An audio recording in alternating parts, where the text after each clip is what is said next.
में एक आतंकी ढेर, कल शाम से जारी है मुठभेड़। एक मकान में 2 से 3 आतंकी छिपे होने की आशंका। खड़गे ने 39 मेंबर्स की CWC का किया ऐलान। राहुल, सोनिया, प्रियंका शामिल। राजस्थान में सचिन पायलट, MP से दिग्विजय कमलेश्वर के नाम। नो हिंसा को लेकर जंतर मंतर पर महापंचायत। महामंडलपति नरसिंहानंद के भाषण पर बवाल, पुलिस ने लगाई रोक, जबरन ले गए। सावन महीने का 7वां सोमवार आज। नागपंचमी पर्व पर उमड़ा आस्था का जन सैलाब। जलाभिषेक करने पहुंच रहे भक्त। शिवालयों पर शिव भक्तों के लिए व्यापक इंतजाम। सीएम योगी सूक्ष्म उद्यमी दुर्घटना बीमा योजना का करेंगे शुभारंभ। निजी औद्योगिक पार्कों के विकास हेतु करेंगे चेक का वितरण। लोक भवन सभागार में होगा आयोजन। हिमाचल, उत्तराखंड और यूपी समेत 7 राज्यों में भारी बारिश की चेतावनी। मौसम विभाग ने जारी किया ऑरेंज अलर्ट।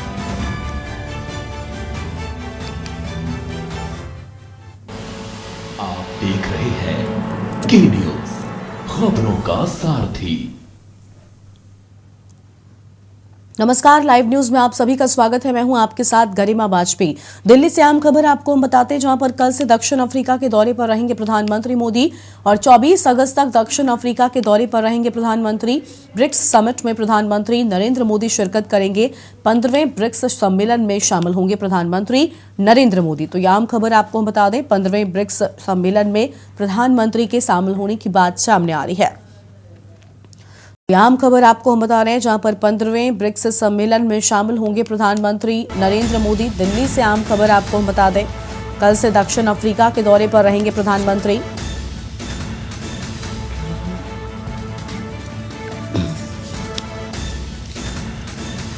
ब्रिक्स समिट में प्रधानमंत्री नरेंद्र मोदी शिरकत करेंगे। तो यहाँ हम जानकारी आपको हम बता दें, और 15वें ब्रिक्स सम्मेलन में शामिल होंगे प्रधानमंत्री नरेंद्र मोदी। तो फिलहाल ये बड़ी जानकारी आपको हम बता दें। और दिल्ली से खबर है, कल से दक्षिण अफ्रीका के दौरे पर रहेंगे प्रधानमंत्री। तो कल से दक्षिण अफ्रीका का दौरा करेंगे प्रधानमंत्री और 24 अगस्त तक दक्षिण अफ्रीका के ही दौरे पर रहेंगे। तो 24 अगस्त तक ये दौरा है। और फिलहाल ये अहम खबर आपको हम बता रहे हैं, ब्रिक्स समिट में प्रधानमंत्री नरेंद्र मोदी शिरकत करेंगे और 15वें ब्रिक्स सम्मेलन में शामिल होंगे प्रधानमंत्री नरेंद्र मोदी। इस वक्त की बड़ी जानकारी आपको हम बता दें, जहां पर 15वें ब्रिक्स सम्मेलन में शामिल होंगे प्रधानमंत्री और 24 अगस्त तक दक्षिण अफ्रीका के दौरे पर रहेंगे। तो 24 अगस्त तक दक्षिण अफ्रीका के दौरे पर रहेंगे। ये बड़ी जानकारी सामने आई है। इस वक्त की अहम खबर आपको हम बता दें, ब्रिक्स समिट को लेकर ये बड़ी जानकारी। 15वें ब्रिक्स सम्मेलन में प्रधानमंत्री होंगे शामिल।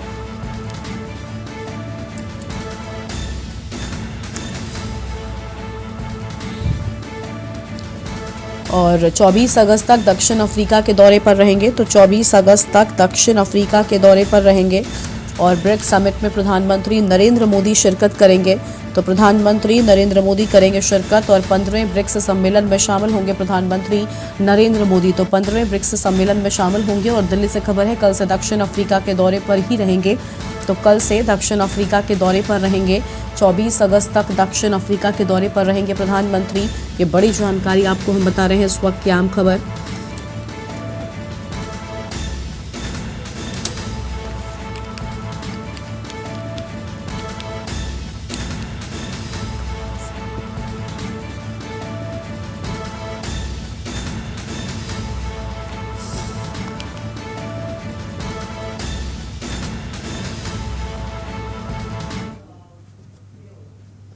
और बात करते हैं किस तरीके से खाई में गिरी बस और 7 लोगों की जान चली गई। उत्तरकाशी में सड़क हादसों का पुराना इतिहास रहा है। वहीं आपको बता दें कि बीते रविवार को हुए साल के सबसे बड़े हादसे से उत्तरकाशी की सड़कों पर दहशत है। और उत्तराखंड में गंगोत्री राष्ट्रीय राजमार्ग के गंगनानी के पास खाई में एक बस गिर गई। इस बस में 35 यात्री सवार थे। बस दुर्घटना में 27 घायल यात्रियों को सुरक्षित निकाला गया है। और पुलिस अधीक्षक अर्पण यदुवंशी के मुताबिक 7 यात्रियों की जान चली गई है। आपको बता दें कि राष्ट्रीय राजमार्ग पर जिस स्थान पर बस दुर्घटनाग्रस्त हुई, उसी जगह पर 13 साल पहले 1 अगस्त 2010 को कांवड़ यात्रियों का एक ट्रक दुर्घटनाग्रस्त हुआ था, जिसमें 27 कांवड़ यात्रियों की जान गई थी। जनपद में अधिकांश दुर्घटनाएं 4 धाम यात्रा के समय घटित हुई हैं, जिनमें अधिकांश तीर्थ यात्रियों की मौत हुई है।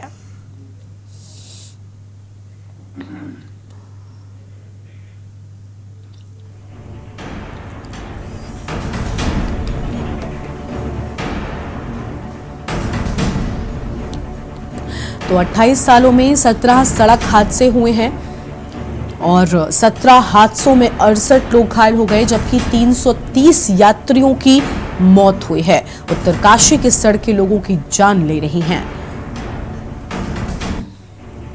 और उत्तरकाशी में मौत का मंजर देखने को मिला जब 7 लोगों की जान चली गई। लेकिन इन सड़कों का इतिहास भी ऐसा ही रहा है। 28 सालों में 17 सड़क हादसे यहां पर हुए हैं। 17 हादसों में 68 लोग घायल हुए, जबकि 330 यात्रियों ने अपनी जान गंवाई है और उत्तरकाशी की सड़कें लोगों की जान ले रही हैं।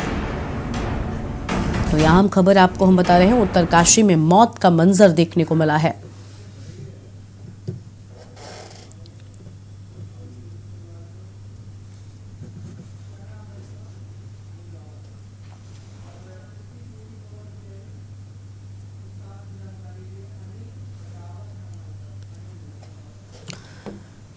तो देखिए, उत्तरकाशी की सड़कें लोगों की जान ले रही हैं और इसी खबर पर बातचीत करने के लिए हमारे साथ हमारे संवाददाता अनिल रावत जुड़ चुके हैं। अनिल, गंगोत्री हाईवे पर ये सड़क हादसा हुआ, 7 लोगों की जान चली गई थी, लेकिन इस सड़क के अगर इतिहास की बात करें, हमने अपने दर्शकों को बताया कि यहाँ पर अब तक 17 हादसे हो चुके हैं, जिसमें 330 से ज्यादा लोगों की जानें भी जा चुकी हैं। ऐसे में सड़क को ठीक ढंग से क्यों नहीं बनाया जाता? जो सुरक्षा के लिहाज से मानक हैं उनको पूरा क्यों नहीं किया जाता? क्योंकि लगातार लोगों की जानें जा रही हैं और उत्तरकाशी की सड़कें जस की तस बनी हुई हैं। अनम्यूट करें अनिल, उसके बाद अपनी बात शुरू करें।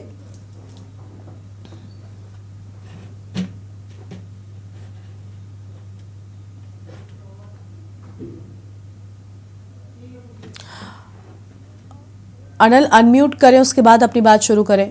आपकी आवाज नहीं मिल रही है। जी बोलिए। गरिमा, बात करें उत्तरकाशी जनपद की, जो बात करें लगातार जो बड़े बड़े हादसे हो रहे हैं, जो कल ही एक बड़ा हादसा हुआ है, इसमें आप लोगों की कहीं ना कहीं बिल्कुल जान गई है। बात जो सामने पे आई, कहीं ना कहीं इसमें जो है जो चालक है वो बस को जो है बड़ी तेजी से चला रहा था और यात्रियों का साफ तौर पे कहना था कि जो बस बड़ी स्पीड में था, उसको जो है जो ड्राइवर था, चालक था, उसने जो बस को कंट्रोल नहीं कर पाया और कहीं ना कहीं जो ये लोग जो है हादसे के शिकार हुए। गरिमा, बिल्कुल बिल्कुल, लेकिन क्योंकि अनिल सवाल है कि आखिर इस सड़क में अब तक जो ठीक तरीके से निर्माण होना चाहिए था वो क्यों नहीं हुआ है? क्योंकि लगातार हादसे हो रहे हैं, लोगों की जानें जा रही हैं। क्या जो लोग जिम्मेदार हैं वो यहाँ पर ठीक तरीके से नहीं तैयारी कर सकते? क्या सड़कों पर जो सुरक्षा के मानक हैं क्या वो नहीं पूरे किए जा सकते?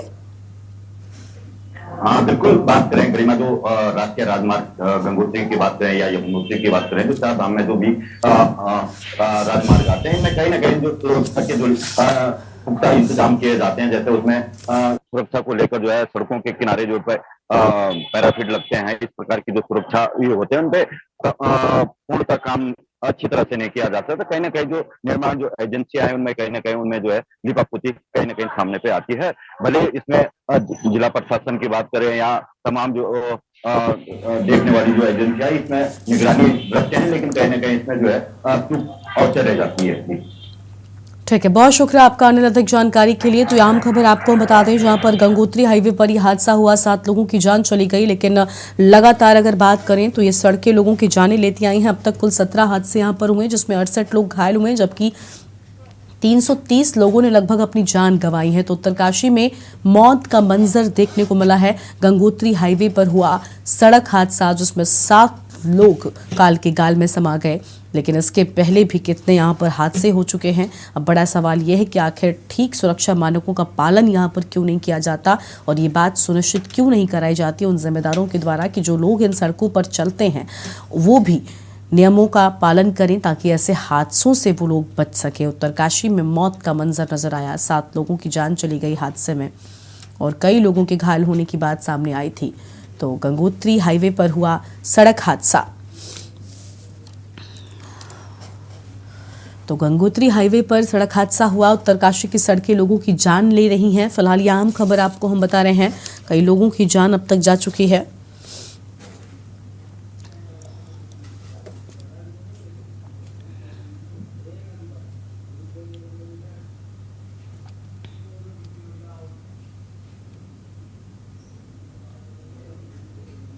उत्तर प्रदेश के 21 जिले बाढ़ की जद में हैं। 2 लाख लोग प्रभावित हुए हैं। नदियां खतरे के निशान के ऊपर हैं। बुलंदशहर, बदायूं, फर्रुखाबाद, बलिया में लोग प्रभावित हुए हैं। कानपुर देहात, बस्ती, बाराबंकी, कासगंज बाढ़ प्रभावित है। अयोध्या, आजमगढ़, बिजनौर, गोंडा, हापुड़, हरदोई भी प्रभावित है। कन्नौज, कुशीनगर, मऊ, मेरठ, सहारनपुर भी बाढ़ प्रभावित है। सीतापुर, मुजफ्फरनगर, खीरी के इलाके बाढ़ प्रभावित हैं और उत्तर प्रदेश के कुल 614 गांव बाढ़ की चपेट में हैं। तो यहाँ हम खबर आपको हम बता दें, कन्नौज, कुशीनगर, मऊ, मेरठ, सहारनपुर भी बाढ़ प्रभावित हैं। तो इस वक्त क्या हम जानकारी आपको हम बता दें, और सीतापुर, मुजफ्फरनगर, खीरी के इलाके भी बाढ़ प्रभावित हैं।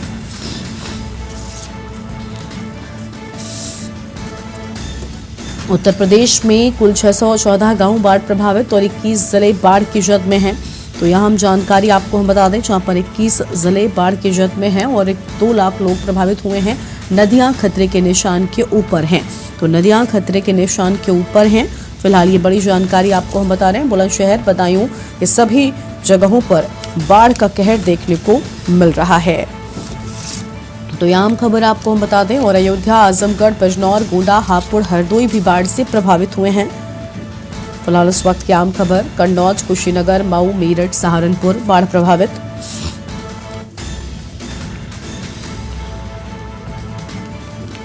सीतापुर, मुजफ्फरनगर, इन सभी जगहों पर बाढ़ का कहर देखने को मिल रहा है। कुल 614 गांव बाढ़ की चपेट में है। तो उत्तर प्रदेश के कुल 614 गांव बाढ़ की चपेट में है। 21 जिले बाढ़ की जद में है। फिलहाल ये अहम जानकारी आपको हम बता दें, और 2 लाख लोग बाढ़ से प्रभावित हुए हैं। नदियां खतरे के निशान के ऊपर बह रही हैं। तो नदियां खतरे के निशान के ऊपर बह रही हैं। फिलहाल ये बड़ी जानकारी आपको हम बता रहे हैं। इस वक्त की आम खबर आपको हम बता दें, जहां पर बाढ़ से कई लोगों का जीना मुहाल हो चुका है। कई जगहों पर बाढ़ के हालात लोगों के सामने बड़ी समस्याएं लेकर आए हैं।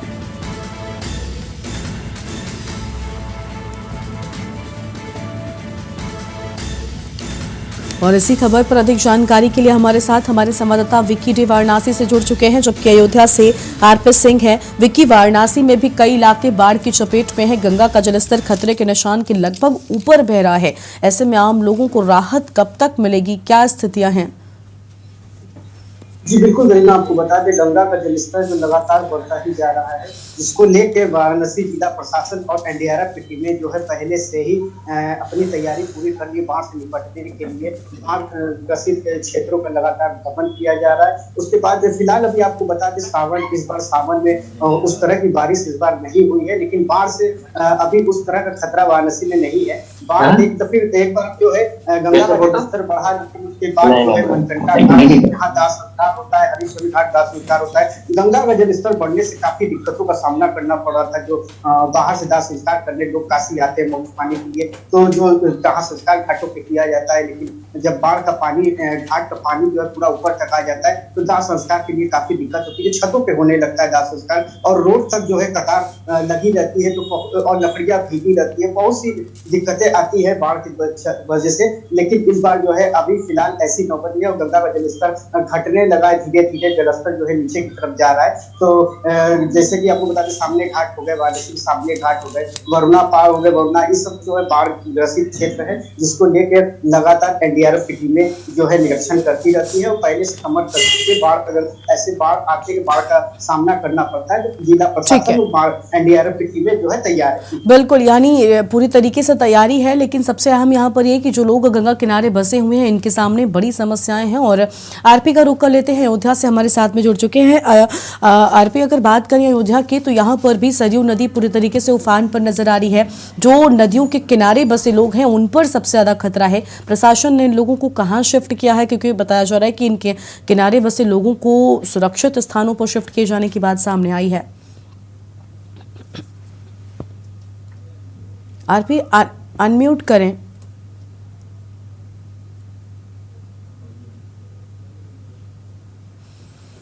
आपकी आवाज नहीं मिल रही आरपी सिंह हमें। रामनगरी अयोध्या में इस समय जो है जलस्तर धीरे धीरे करके नीचे जा रहा है। जो तराई इलाका है, वहाँ पे पानी भरा हुआ, वहाँ पे दूसरे पक्ष के लिए थोड़ा दिक्कतें हो रही है, जो चाह रहे हैं, लेकिन जिला प्रशासन यहाँ पे चार चौबंद है, हर तरीके से आप हम कर्जों पे खड़े हैं, ठीक देखिए कर्जों उठान पे एकदम चल रही है, और यहाँ जिला प्रशासन ने पूरी व्यवस्था सुचारू रूप से कर रखी है। जी गरिमा जी। ठीक है, यानी साफ तौर पर देखिए यहाँ पर जिला प्रशासन भले ही तैयारियां कर रहा है, लेकिन लोगों के सामने बहुत सारी समस्याएं जो हैं वो नजर आ रही हैं। विक्की का एक बार फिर से रुख कर लेते हैं। विक्की, हमने पहले भी बात किया कि देखिए प्रशासन भले ही पूरी तैयारी के साथ यहाँ पर मुस्तैद हो, लेकिन उन लोगों के पास ना तो रहने को घर बचा है जो गंगा किनारे थे, जिनका घर पानी में डूब चुका है, और ना ही उनके पास पीने के लिए शुद्ध पानी है, न खाने के लिए खाना है। क्या प्रशासन इन लोगों तक मदद भी मुहैया करवा रहा है? क्या ये लोग सुरक्षित स्थानों पर हैं? इनको कुछ इस तरीके की मदद प्रशासन की ओर से मिल पा रही है?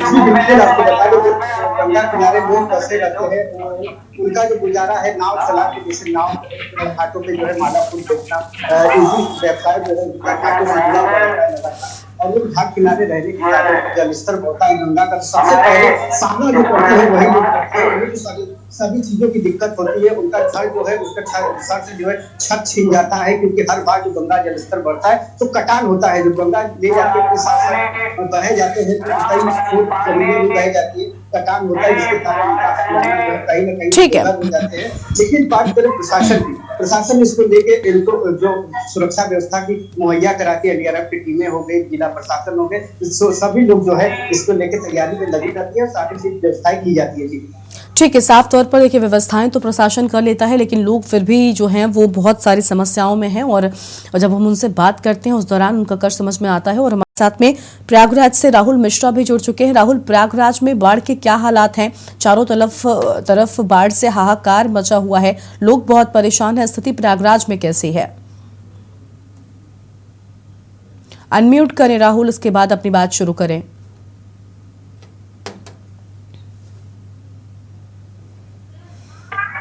जी मेरी आवाज पहुंच रही है आप तक? जी बोलिए। जी आपसे बता दें, यहाँ प्रयागराज में लेटे हुए हनुमान जी हैं, जहाँ वहाँ गंगा जी किनारे पे हैं, और गंगा मैया का जो जल है उनके तक पहुंच चुका है, उनके दरवाजे के कुछ ही दूर पे है। और वहाँ हर साल गंगा मैया का जब बाढ़ आता है तो गंगा मैया के जल से जो लेटे हुए हनुमान जी हैं वो डूब जाते हैं, और डूबने के अब जो है अभी जो आज 2 दिन से बाढ़ आ रही है वो बढ़ रहा है। और उसके बाद जो प्रशासनिक अमला है, जैसे यहाँ के जो डीएम है संजय खत्री ने पूरी जितनी प्रशासनिक अमला तैनात कर रखी है कि कोई अपनी घटना न घटे, क्योंकि यहाँ पे जो तराटी इलाके हैं वहाँ पे जो रहने वाले व्यक्ति हैं उन्हें हटाया जा रहा है, हटा के वहाँ पे जो उन्हें सुरक्षित स्थानों पर रखा जा रहा है कि कोई अपनी घटना न घटे। इसे देखते हुए जो यहाँ पे जो जैसे एसडीएम है और तहसीलदार है, नायब है, इनकी और लेखपालों की सबकी ड्यूटी तराटी इलाकों पे सब लगा दिया गया है कि कोई अपनी घटना न घटे, क्योंकि सरकार की मंशा है, जो सरकार चाहती है कि जो जनता है उन्हें सारा सुविधा मिले और जो सुविधा उनके तक मुहैया हो। और जो यहाँ के जो कुटेदार हैं जो खाद्यान्न वितरण करते हैं उन्हें भी ये बताया गया है जो उनके क्षेत्रों में कि उनकी जो व्यवस्था है, अगर उन्हें जो राशन पानी की जो घटता है तो कोटेदार के माध्यम से दिया जाए। तो ये आपसे बता दें, प्रशासनिक अमला जो संजय खत्री का ये सख्त आदेश है कि यहाँ पर जो किनारे रहने वाले हैं वो सबके सब अपने अपनी सुविधा पहले से कर लें, क्योंकि जो घाटों किनारे हैं उन्हें भी हर साल डूब जाते हैं, उनके जो फल फूल सब्जी लगाए हैं, क्योंकि जो यहाँ तराटी इलाके हैं वो बेचारे जीवन यापन करने के लिए सब्जी की व्यवस्था करते हैं, सब्जी लगाते हैं, तो वो सब्जी लेके मार्केट में बेचते हैं, उसी से जीवन यापन करते हैं। तो कहीं ना कहीं जनता परेशान भी है, ट्राई भी कर रही है, क्योंकि सबसे बड़ी बात पेट के जो रिश्ता है बहुत बड़ा रिश्ता होता है, पेट के रिश्ते के लिए सब परेशान है। और इसी को देखते जो है यहाँ पे जो जनता है, अभी आपसे बता दें, सब अपने अपनी सुविधा लेकर के बाहर जा रहे हैं, ठीक है, यानी लोग परेशान हैं, और लोगों के लिए प्रशासन भले ही लाख प्रयास कर रहा हो, लेकिन दिक्कतें लोगों के सामने अभी भी साफ तौर पर नजर आ रही हैं। और भी मेहमान हमारे साथ में बने हुए, अलग अलग जगहों से हम बाढ़ को लेकर अपडेट ले रहे हैं। वाराणसी से विक्की लगातार बने हुए। विक्की, वाराणसी में गंगा स्नान के लिए भी लोग पहुंचते हैं, या फिर वर्तमान की बात की जाए तो गंगा घाटों पर भी लोगों की संख्या बहुत ज्यादा रहती है। सावन का महीना है, ऐसे में लगभग हर दिन लाखों की संख्या में जो श्रद्धालु हैं वो वाराणसी पहुंच रहे हैं। इस लिहाज से घाटों पर कितने इंतजामात हैं, क्योंकि जलस्तर घाटों के पास भी अब काफी ज्यादा बढ़ा हुआ है? क्या सुरक्षा के लिहाज से गंगा स्नान जो लोग करते हैं उनके लिए भी व्यापक इंतजामात किए गए हैं? अनम्यूट करें विक्की।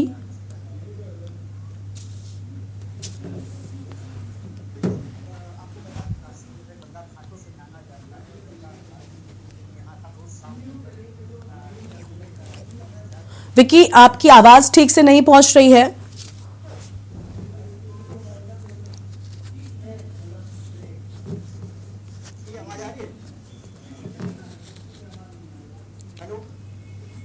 विकी, आपकी आवाज ठीक से नहीं मिल पा रही, आपके पास आएंगे और लोग भी हैं उनके पास चलते हैं। राहुल का भी रुख कर लेते हैं। राहुल, प्रयागराज से आप हैं, आप बताइए, प्रयागराज में भी संगम नगरी है और संगम नगरी में भी स्नान करने के लिए बड़ी संख्या में जो श्रद्धालु हैं वो पहुंचते हैं। ऐसे में घाटों पर कितने इंतजामात हैं, लोग सुरक्षित तरीके से गंगा स्नान कर सकें, संगम स्नान कर सकें, इसके चलते के घाटों पर इंतजामात स्थानीय प्रशासन ने विशेष तौर पर किए हैं? जी, आपसे बता दें कि आज नाग पंचमी, आज मैं सोमवार का दिन है और नाग पंचमी का अपने हिंदू धर्म में नाग पंचमी के जो त्योहार मानते हैं वो बहुत महत्वपूर्ण मानते हैं। और पूरे जो यहाँ की महिला हैं जो पूरी श्रद्धा से भोले बाबा के और गंगा मैया के तट पे जाकर के गंगा जल ला करके भोले बाबा को नवाने का जो कृत्य करती हैं, जो उन्हें जल चढ़ाती हैं, उससे कहीं न कहीं प्रशासनिक अमला सुबह 4 बजे से ही क्या करिए बैरिकेड लगा दिया है कि इससे पार कोई नहाने न जाए, जिससे कोई अपनी घटना न घटे। और वहां पर गोताखोर लगा रखे हैं, एनडीआरएफ टीम लगी हुई है। तो कहीं न कहीं आपसे बता दें, जो प्रशासन अपनी तरफ से हर बार चूक करती थी, अब की बार चूक ना हो, क्योंकि सरकार जो है बहुत ही एक्टिव है। सभी सरकार जो है प्रशासनिक पहले पे क्या गुंडों माफियों पे कार्रवाई करती थी, अब जो प्रशासनिक अमला पे भी नहीं छोड़ रही है। तो इसे देखते हुए जो प्रशासनिक अमला है सबके हाथ पैर फूले हुए हैं कि कोई ठीक है, यानी प्रशासन ने ठीक तरीके के इंतजामात यहाँ पर किए हुए हैं। आपके पास लौटेंगे, आरपी का एक बार फिर से रुख कर लेते हैं। आरपी अयोध्या से हैं। आरपी, अयोध्या में भी सरयू स्नान के लिए बड़ी संख्या में लोग पहुंचते हैं और रामनगरी में भगवान श्री राम के भव्य मंदिर का तो निर्माण हो ही रहा है, उसको देखने के लिए भी बड़ी संख्या में श्रद्धालु जाते हैं। ऐसे में सरयू के घाटों पर कितने इंतजामात है, क्योंकि हर एक नदी यहाँ पर पूरी तरीके से उफान पर है, सरयू में भी बड़ी संख्या में लोग स्नान करते हैं, कितने इंतजाम है प्रशासन की ओर से? चौबंद है, मेला चल रहा है, लाख 2 लाख लोग रोज आ रहे हैं। आप देखें अनाउंसमेंट भी हो रहा है यहाँ पे, चकाचौबंद से जो यहाँ पे घाटों पे है, यहाँ पे बैरिकेडिंग कर दी गई है, जगह जगह पर जल पुलिस और पीएफटी और सीआरपीएफ तैनात कर दी गई है। ठीक है, यानी पूरी तैयारी घाटों पर आरपी आपके आसपास कर ली गई है। ठीक है, आपके पास लौटेंगे, विक्की का रुख कर लेते हैं। विक्की, देखिए अलग अलग जगहों पर हमने देखा कि किस तरीके से लगातार अनाउंसमेंट भी हो रहा है, लोगों को सतर्क रहने के लिए कहा जा रहा है और साथ ही गंगा में जो बैरिकेडिंग हम कह सकते हैं की गई है, जो रस्सियां लगाई गई हैं, उनके आगे न जाने की लोगों से अपील भी की जा रही है। क्या आप बनारस में और वाराणसी में भी कुछ इस तरीके की तस्वीर निकलकर सामने आई है? जी बिल्कुल, आपको बता दें फिलहाल अभी ऐसी कोई तस्वीर वाराणसी में नहीं है, लेकिन गंगा का जलस्तर जो बढ़ा है उसको देखते हुए जिला प्रशासन और जल पुलिस द्वारा जो है नाव संचालन को पूरी तरीके से रोक दिया जाता है और नाव संचालन नहीं किया जाता है और लोगों को जो है घाट पे नहाने के लिए मना किया जाता है कि पानी जो उस समय गहरा होता है, बहाव ठीक होता है, कोई पानी में न नहाए, जिसके कारण जो है गिरने के आसार पड़ जाते हैं। और हम इस तरह हमने कुछ दिन पहले अभी देखा था कि 10 मीटर से आए थे, उन्होंने गंगा आरती के देखने के दौरान उनका पैर फिसलता है और वो गहरे पानी में चले जाते हैं, जिनके कारण उनका जो उनकी तलाश जो है लगातार जो है लाश बरामद हुई और इसी तरह की घटनाएं मिलती है, जिसको लेकर वाराणसी और इसमें बहाव तेज सतर्कता बढ़ती है और नाव संचालन पूरी तरीके से बंद रहता है। जी ठीक है, बिल्कुल, यानी प्रशासन ने इंतजाम किए हैं कई जगहों पर, लेकिन कई जगहों पर अभी भी और इंतजामात किए जाने चाहिए ताकि लोग जो है वो सुरक्षित रह सके और प्रशासन की जिम्मेदारी बनती है किस तरीके के कदम उठाए जाए। आप सबका बहुत शुक्रिया हमारे साथ जुड़ने के लिए और अधिक जानकारी हमारे के न्यूज के दर्शकों तक पहुंचाने के लिए। तो यहाँ खबर आपको हम बता दें, जहां पर उत्तर प्रदेश के 21 जिले बाढ़ की जद में नजर आ रहे हैं। तो 21 जिले बाढ़ की जद में हैं और 2 लाख लोग प्रभावित हुए हैं। नदियां खतरे के निशान के ऊपर बह रही हैं। आम जानकारी आपको हम बता दें, और बुलंदशहर, बदायूं, फर्रुखाबाद, बलिया में लोग बुरी तरह से प्रभावित हो गए हैं। आपको बता दें कि यहाँ पर साफ तौर पर देखिए किस तरीके से नदियां उफान पर हैं। कानपुर देहात, बस्ती, बाराबंकी, कासगंज में भी लोग बाढ़ से प्रभावित हैं। 2 लाख से ज़्यादा की आबादी बाढ़ से प्रभावित हुई है। किनारे बसे लोगों के घरों में पानी घुस गया है। लोग अपने घरों को छोड़कर जाने को मजबूर हो गए हैं। उनके पास ना तो खाने को खाना है और ना ही पीने को शुद्ध पानी बचा है और उन इलाकों की बिजली सप्लाई भी काट दी गई है। ऐसे में लोग आखिर कैसे अपना जीवन यापन करें, ये एक बड़ी समस्या है।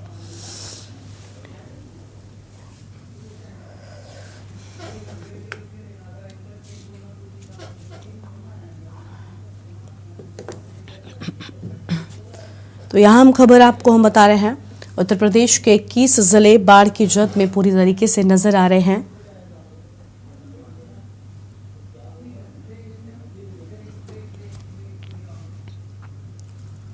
और यहां पर रुकते हैं एक ब्रेक के लिए, चल लौटेंगे। आप देख रहे हैं के न्यूज, खबरों का सारथी। नमस्कार, मैं हूं आपके साथ यशी शुक्ला और लखनऊ से खबर आपको बता देते हैं, जहां पर भाजपा हारी सीटों पर जीत के लिए बना रही योजना। हारी सीटों पर जीत के लिए लाभार्थियों को जोड़ेगी।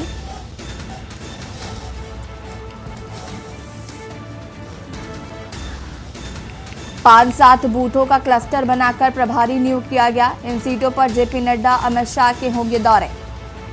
नितिन गडकरी जैसे बड़े नेताओं के होंगे दौरे। लोकसभा चुनाव को देखते हुए मतदाता बढ़ाने की पहल। लोकसभा सीट पर मतदाता बढ़ाने के लिए चलेगा अभियान।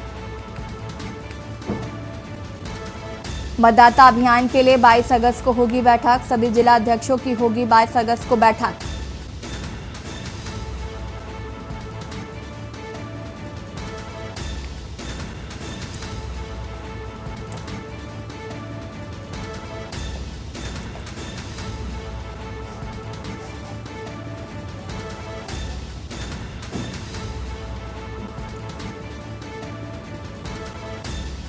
मतदाता अभियान के लिए 12 अगस्त को होगी बैठक।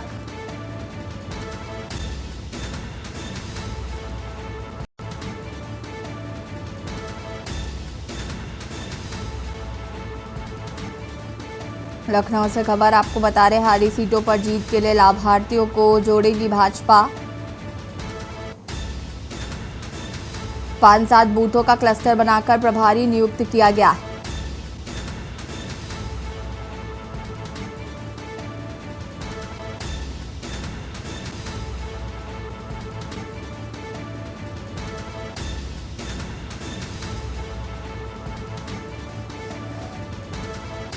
लोकसभा चुनाव को के लिए लाभार्थियों को जोड़ेगी बीजेपी। और इसी खबर पर ज़्यादा जानकारी के लिए संवाददाता अरमान आसिफ हमारे साथ जुड़ चुके हैं। अरमान, क्या कुछ जानकारी है? जिस तरीके से लोकसभा चुनाव नज़दीक है, बीजेपी सारी ताकत यहाँ पर अपनी लगा देना चाहती है।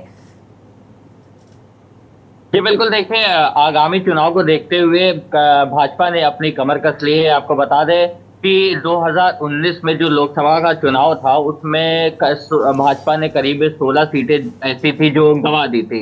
आपको बता दें उन्हीं सीटों पे भाजपा मंथन कर रही है कि क्या क्या कारण रहे थे जिसके वजह से भाजपा ने ये सीटें गंवाई थी। और ये जो सीटें भाजपा ने गंवाई थी, आपको बता दें कि इन सीटों पे के जो बूथ हैं उनका 5-6 बूथों को मिला के एक क्लस्टर बनाया जाएगा, जिसमें एक अध्यक्ष जो वो अधिकारी जो अध्यक्ष जो होगा उसको नियुक्त किया जाएगा, जो इन सभी सीटों पे गौर से मंथन करेगा कि क्या कुछ कारण रहे थे जिसके वजह से भाजपा यहाँ हारे। और आपको एक बात और बताना चाहेंगे कि ये जो भाजपा ने 2019 के लोकसभा चुनाव में सीटें हारी थी, उसमें बीजेपी के राष्ट्रीय अध्यक्ष जेपी नड्डा, गृह मंत्री अमित शाह और नितिन गडकरी जैसे बड़े चेहरे जो हैं वो इन सारी सीटों पे दौरा कर सकते हैं। जी हाँ बिल्कुल, ये जो प्रभारी नियुक्त किए जा रहे हैं, या इससे पहले हमने देखा है कि बीजेपी पन्ना प्रमुख नियुक्त कर रही थी। जगह जगह पर बूथ स्तर पर बीजेपी का हमेशा फोकस रहता है कि छोटे से छोटा कार्यकर्ता भी जो है बीजेपी का वो लोगों से संपर्क करे या लोगों से बातचीत करे। इसका कितना असर 2024 में पड़ेगा? जी देखिए, बिल्कुल इस बार का जो लोकसभा का चुनाव है वो कहीं ना कहीं बहुत अहम हो जाता है, क्योंकि इस वक्त जो है वो इंडिया वर्सेस एनडीए के नाम से चुनाव हो रहा है, जहां एक तरफ इंडिया अलायंस है, दूसरी तरफ वो एनडीए है। तो कहीं ना कहीं बीजेपी को भी एक तरीके से डर सता रहा है कि कहीं वो ज्यादा सीट इस चुनाव में लूज ना कर दे। इसलिए अपने बड़े, चाहे उसका कोई बड़े से बड़ा कार्यकर्ता हो या छोटे से छोटा कार्यकर्ता हो, उन सभी कार्यकर्ताओं को सक्रिय करने में बीजेपी बिल्कुल जुट गई है 2024 के चुनाव को देखते हुए, क्योंकि बीजेपी कहीं ना कहीं इस इस बार उन्हीं सीटों पे ज्यादा फोकस कर रही है जहां पे बीजेपी की जो कड़ी है चुनाव वाली, वो कहीं ना कहीं जहां कमजोर हो रही है, वहां पे अपने सभी, चाहे छोटे कार्यकर्ता हो चाहे बड़े कार्यकर्ता हो, उन सभी को मजबूत करने में जुट गई है। जी बिल्कुल, बहुत शुक्रिया आपका तमाम जानकारी देने के लिए। और बता दें आपको कि हारी सीटों पर जीत के लिए लाभार्थियों को जोड़ेगी बीजेपी। हारी सीटों पर जीत के लिए लाभार्थियों को जोड़ेगी। प्रभारी नियुक्त किए गए हैं। 5-7 बूथों का क्लस्टर बनाकर प्रभारी नियुक्त किया गया है।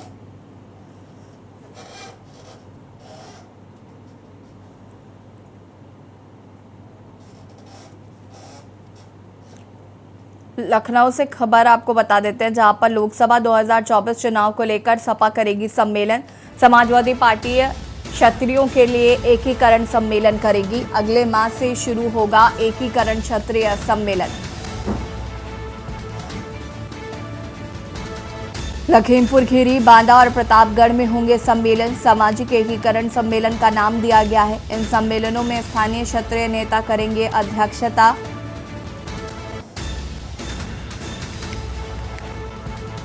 अगले माह से शुरू होगा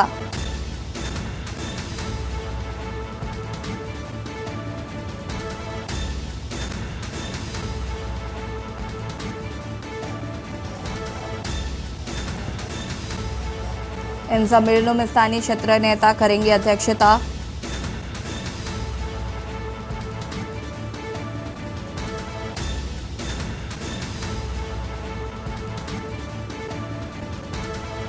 समाजवादी पार्टी क्षत्रियों के लिए करेगी एकीकरण क्षत्रिय सम्मेलन और अगले माह से शुरू होगा ये सम्मेलन।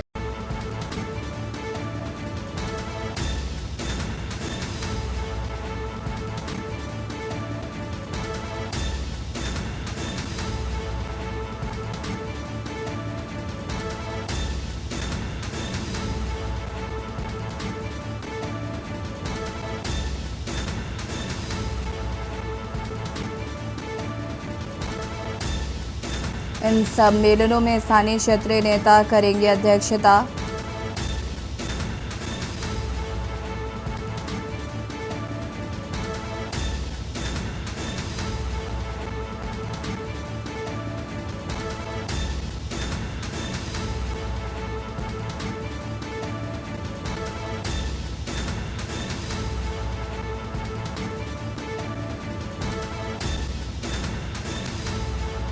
अगले माह से शुरू होगा एकीकरण क्षत्रिय सम्मेलन।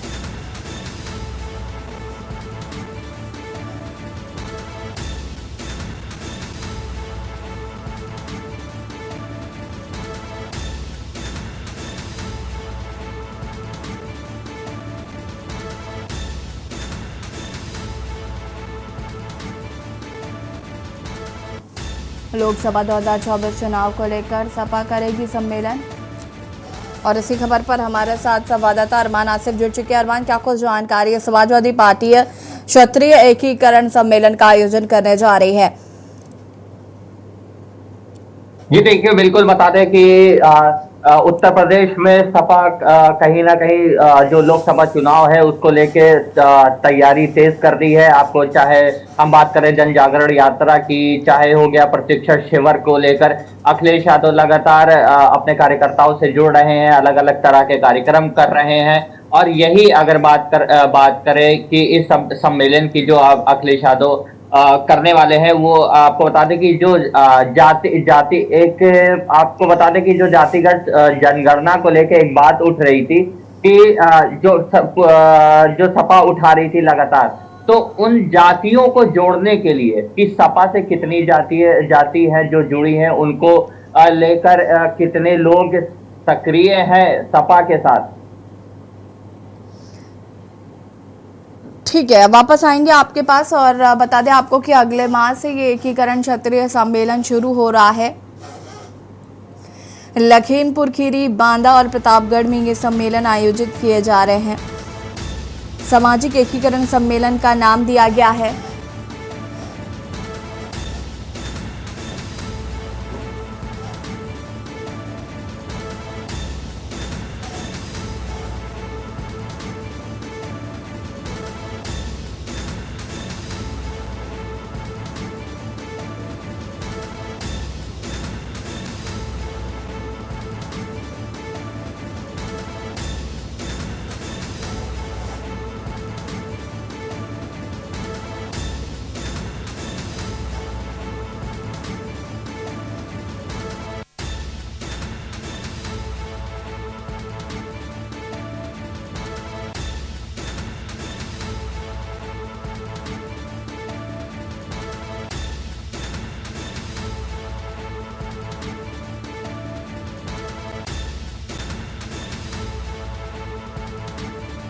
शुक्रिया आपका तमाम जानकारी देने के लिए। और बता दें, लोकसभा 2024 चुनाव को लेकर समाजवादी पार्टी तैयारियों में जुट गई है। समाजवादी पार्टी क्षेत्र के एकीकरण सम्मेलन का आयोजन किया जा रहा है। अशरफ हमारे साथ जुड़े हुए थे। अशरफ, आपका बहुत बहुत शुक्रिया तमाम जानकारी देने के लिए।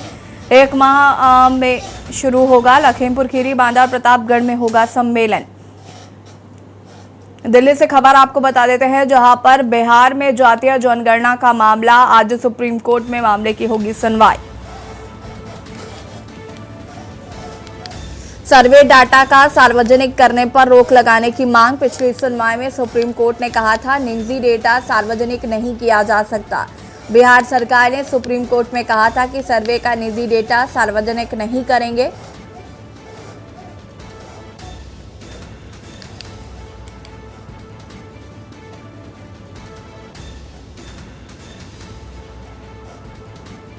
निजी डेटा सार्वजनिक नहीं किया जा सकता।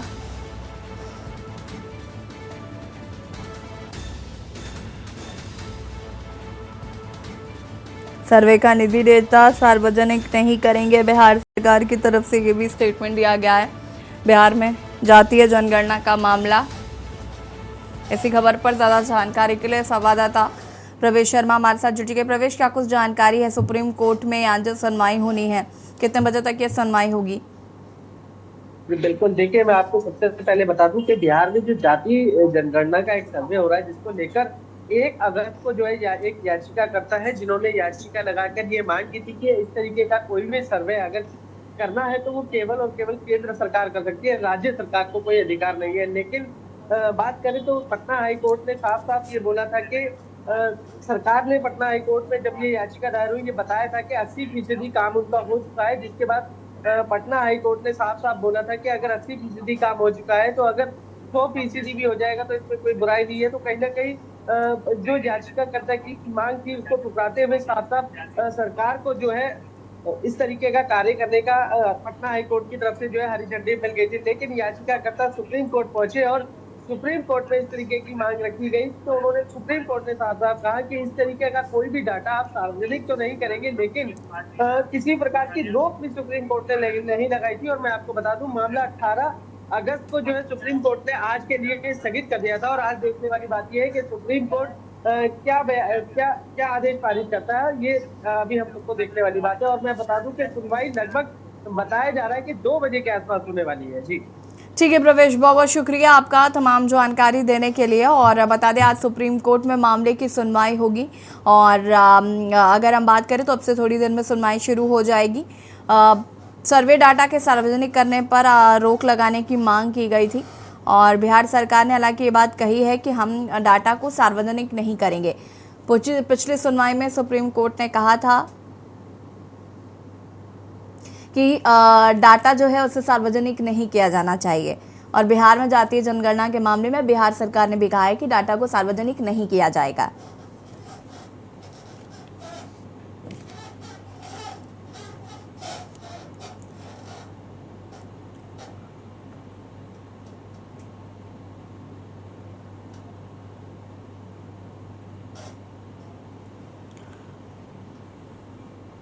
मुंबई से खबर आपको बता देते हैं, सनी देओल के बंगले की नीलामी के मामले में बैंक ऑफ बड़ौदा ने 24 घंटे में आदेश पलटा। अब सनी देओल के विला की नीलामी नहीं होगी। बैंक ऑफ बड़ौदा ने नीलामी पर रोक लगा दी है। लोन का 56 करोड़ जमा न करने पर होनी थी नीलामी और बैंक ऑफ बड़ौदा ने नीलामी नोटिस जारी किया था और 24 घंटे में ही बैंक ने अपना आदेश वापस ले लिया है। बैंक ने तकनीकी कारणों का हवाला देते हुए नोटिस वापस लिया। लोन का 56 करोड़ जमा ना करने पर होनी थी नीलामी, हालांकि अब ये नीलामी नहीं होगा।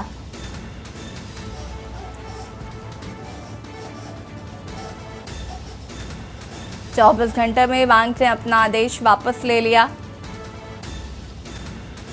बैंक ने तकनीकी कारणों का हवाला देते हुए नोटिस वापस लिया। मुंबई से खबर, सनी देओल के बंगले की नीलामी का मामला। आपको बता दें कि सनी देओल के मुंबई के बंगले की नीलामी होनी थी। बैंक ऑफ बड़ौदा ने 24 घंटे में आदेश वापस ले लिया है। अब सनी देओल के बंगले की नीलामी नहीं होगी। सनी देओल का ये विला अब नीलाम नहीं होगा।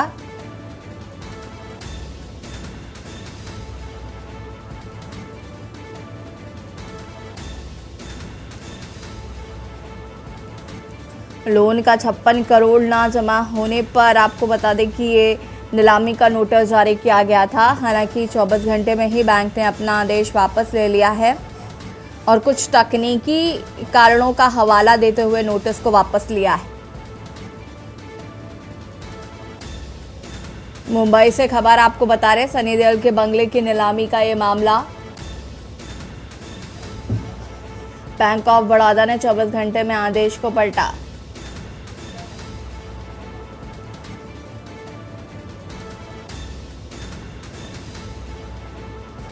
बैंक ऑफ बड़ौदा ने नीलामी पर रोक लगा दी थी।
चौबीस घंटे में ही बैंक ने लोन वापस लिया। लोन का जो नोटिस थमाया गया था वो वापस ले लिया है आदेश को। सनी देओल के बंगले की नीलामी का मामला, बता दें आपको कि अब सनी देओल का बंगला जो है वो नीलाम नहीं होगा। बैंक ऑफ बड़ौदा ने 24 घंटे में आदेश लिया वापस।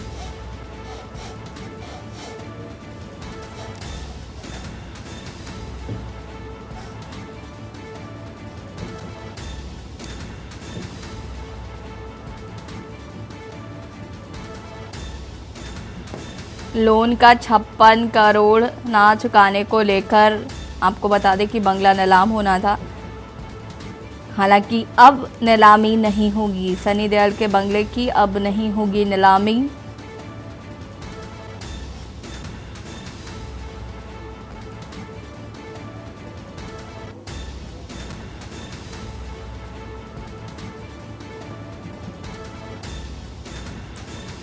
बैंक ऑफ बड़ौदा ने 24 घंटे में आदेश लिया वापस।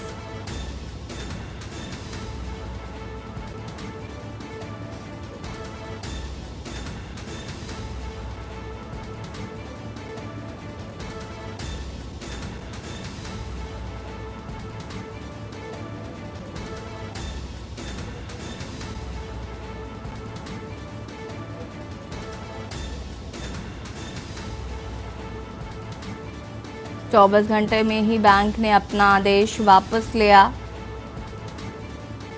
बैंक ने तकनीकी कारणों का हवाला देते हुए नोटिस वापस ली।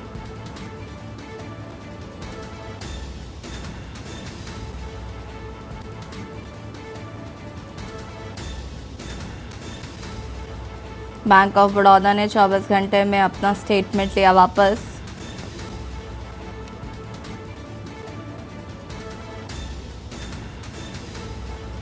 और इसी खबर पर ज़्यादा जानकारी के लिए संवाददाता चंद्रभान मौर्य हमारे साथ जुड़ चुके हैं। चंद्रभान जी, क्या कुछ जानकारी है?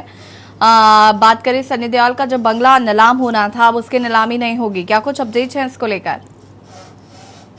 जी, अपडेट यही है, जो 56 करोड़ रुपया सनी देओल ने लोन लिया था बैंक से, उस बैंक से ने आप यकीन नहीं करेंगे, जो बैंक ऑफ बड़ौदा जिस पेपर में नीलामी का पूरा डिटेल छपा था, लेकिन 24 घंटे के अंदर ही उस नीलामी की नोटिस को वापस लेके उसे क्लियरिफिकेशन किया जा रहा है। इसका कारण बताया जा रहा है, जो गदर 2 का बम्पर कमाई हो रही है, जो के क्लब से आगे की कमाई हो चुकी है अब तक, उसकी वजह से बैंक ने शायद ये नोटिस वापस ली है। ठीक है चंद्रभान जी, बहुत बहुत शुक्रिया आपका तमाम जानकारी के लिए। बैंक ऑफ बड़ौदा ने 24 घंटे के अंदर आदेश बदला और आपको बता दें कि श्रीहरिकोटा चंद्रमा के सबसे नजदीक। आपको बता दें कि चंद्रयान 3 इसरो ने लैंडिंग साइट की तस्वीरें जारी की हैं। लैंडिंग के पहले सभी तरह की टेस्ट प्रक्रिया जारी। LHDAC कैमरे द्वारा ली जा रही है तस्वीरें। LHDAC कैमरा सॉफ्ट लैंडिंग में मदद करेगा। गहरी खाइयों का पता लगाने में मदद करेगा कैमरा। चांद से 25 किलोमीटर की दूरी पर चक्कर लगा रहा है लैंडर। इसरो ने चंद्रमा की सतह की नई तस्वीरें जारी की हैं। 23 अगस्त को शाम 6:04 पर लैंडिंग होगी। चंद्रयान 3 का फाइनल डिबूस्टिंग ऑपरेशन पूरा हुआ। चांद से 25 किलोमीटर की दूरी पर चक्कर लगा रहा है लैंडर।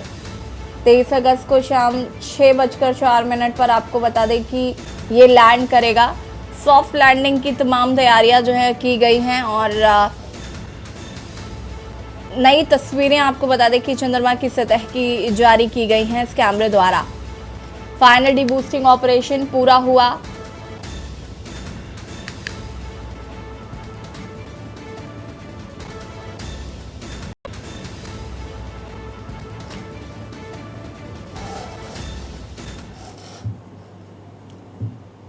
और इसी बीच आपको लखनऊ से खबर बता देते हैं। लखनऊ से खबर, पीपीएस एसोसिएशन की निर्वाचक बैठक हुई संपन्न। लखनऊ से खबर, पीपीएस एसोसिएशन के अध्यक्ष शशि शेखर सिंह बने।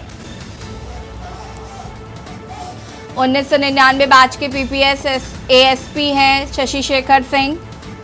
विनय चंद्रा को कोषाध्यक्ष बनाने पर सहमति बनी।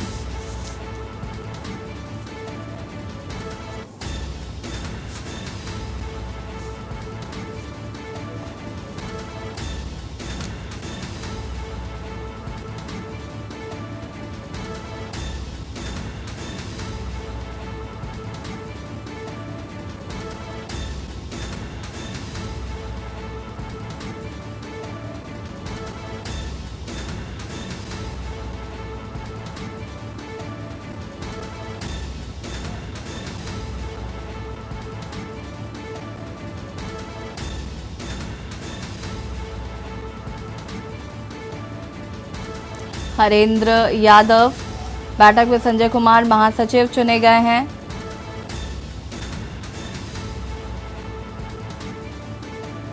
पीपीएस एसोसिएशन की निर्वाचक बैठक हुई संपन्न।